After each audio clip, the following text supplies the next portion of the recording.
Hi, good morning. So in 2013, we've still got people asking us, why does society treat you like an outcast? It makes me ashamed. So I'd like to say thank you very much for organising this conference in the hopes that we can begin to address problems like that for people like David. I've been tasked with describing for you how acquired brain injury can impact a family. My specialty is encephalitis. The outcome is, however, much the same following encephalitis as it is for brain injuries from other causes. Therefore, the examples and experiences that I'm going to present are easily translatable to other causes of acquired brain injury.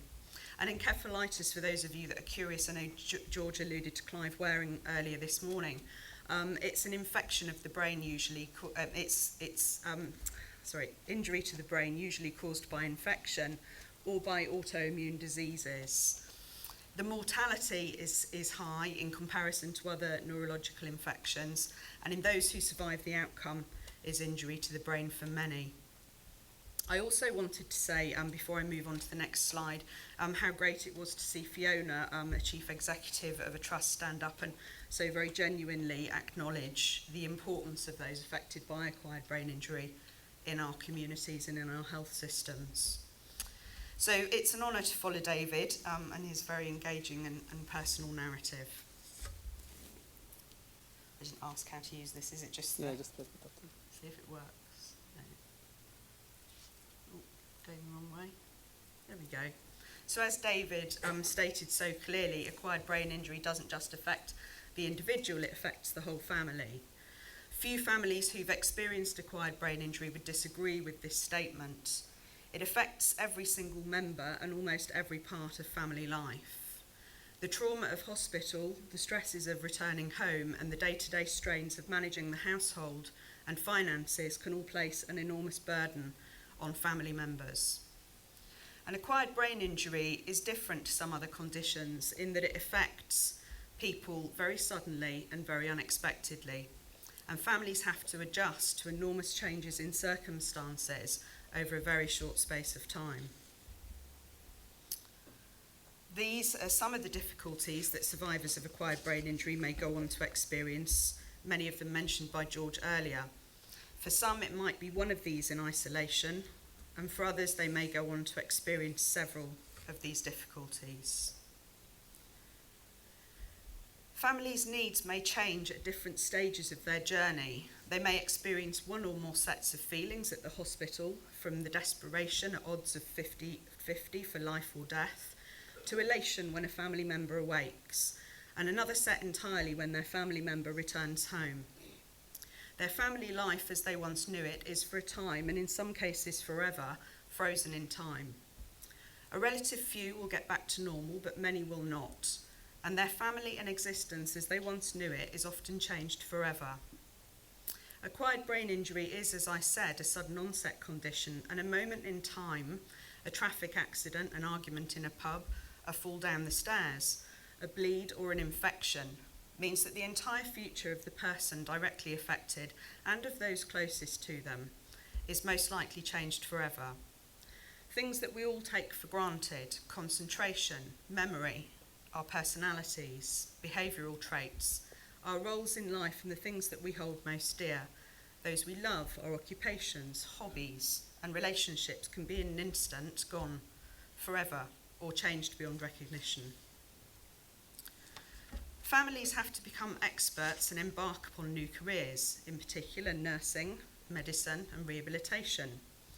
They, however, have to quickly get up to speed with the body, the workings of the brain and their relationship with each other, as well as new languages that accompany these careers. This as opposed to the customary years of training and experience. They have to negotiate professional relationships and institutional practices for which there is no handbook to guide them. They also need to take a PhD in communications, public relations, marketing, advocacy, among many other things. And this picture is something that was created by one of our members for an event that we called Expressions of Encephalitis, and we asked people to submit competition entries to express their expression of encephalitis, and this was her rather fascinating contribution about all the people that she'd had to deal with during her daughter's recovery from encephalitis. This slide represents a few of the areas where change might occur for a family. Emotional changes, loss of independence, relationships, personality or behavioural change, engaging with services and professionals, income and finance, occupation, work, education, legal proceedings and so on. But I've only got a short time with you, so I can't focus on the impact of all of these within a family. Instead, I'm going to focus on two areas that my experience suggests often cause the most anxiety and distress for families. That's changes in their relationships and changes in people's personalities. Relationships not only change, but they also expand. A wife becomes nurse, carer, advocate, a brother, champion, bodyguard, psychologist. A child perhaps becomes the main carer. Siblings are often forgotten because of the focus upon, understandably, a sick brother or sister, and so on. Family members may experience a range of emotions, including guilt, anger, resentment, fear, stress, low mood, grief. And in some ways, it's a complicated form of bereavement for the person that they once knew. Some research suggests that marital and relationship breakdown following acquired brain injury is higher than among the general population, and other research suggests that the likelihood of returning to work following a brain injury is significantly reduced. Pressures can be immense on spouses who may have to take over the running of the house, become the main carer, become the main breadwinner, and sometimes all three. Changes in people's sexual relations can also often be a silent source of stress, with either reduced to non-existent sex drives or at the other end of the scale, increased or demanding sexual appetites. People may turn to alcohol or drugs to stimulate lost senses such as taste and smell, or indeed to alter the reality in which they find themselves. Aggression and violence in the home may also be a risk factor for some families, and it's not uncommon to hear, "This is not the woman I married. The child that left hospital is not the child I gave birth to, and I didn't sign up for this." I'm here with a colleague today who heads up, he's head of our support line for people affected, and he was actually on a call one day when it's not this family, but when a son took a knife to his mother, and she was actually on the phone asking for support at that time, and he stabbed her in the leg. So these are really serious issues that families are having to deal with. And I think Claire, Bruce and Sarah have all offered us eloquent and emotional insights into what it's like to have a family affected by brain injury, and have clearly demonstrated the impact of that brain injury, and that it is most definitely, as George said earlier, a family affair. Between them, they've illustrated the deep-seated changes that the person experiences and the bewilderment and frustrations that can present for a family as a whole.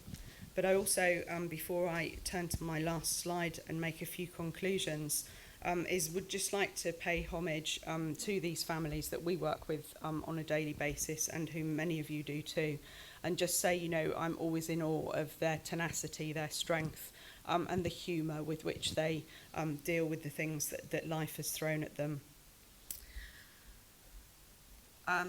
So just a few conclusions. Firstly, acquired brain injury is an unexpected and traumatic journey that affects the whole family. The home experience is vastly different to that of the hospital experience. Acquired brain injury can affect every aspect of a family, from its economics through to its place in the community. In particular, personality changes and alterations in relationships can be extremely difficult for families. Levels of awareness for the person that's been affected is a key variable, and some families may well return to a similar life to that which they knew before. However, acquired brain injury may also leave families bereaved, either physically for the person that they once knew or the relationships that they once shared. These families deserve our time and respect and holistic approach, not just directed at the person affected, but also at the family as a whole. Thank you very much for listening. Thank you.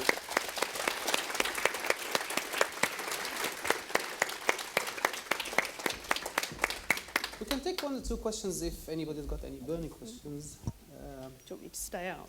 If you don't mind. Any questions at all? To Eva or myself?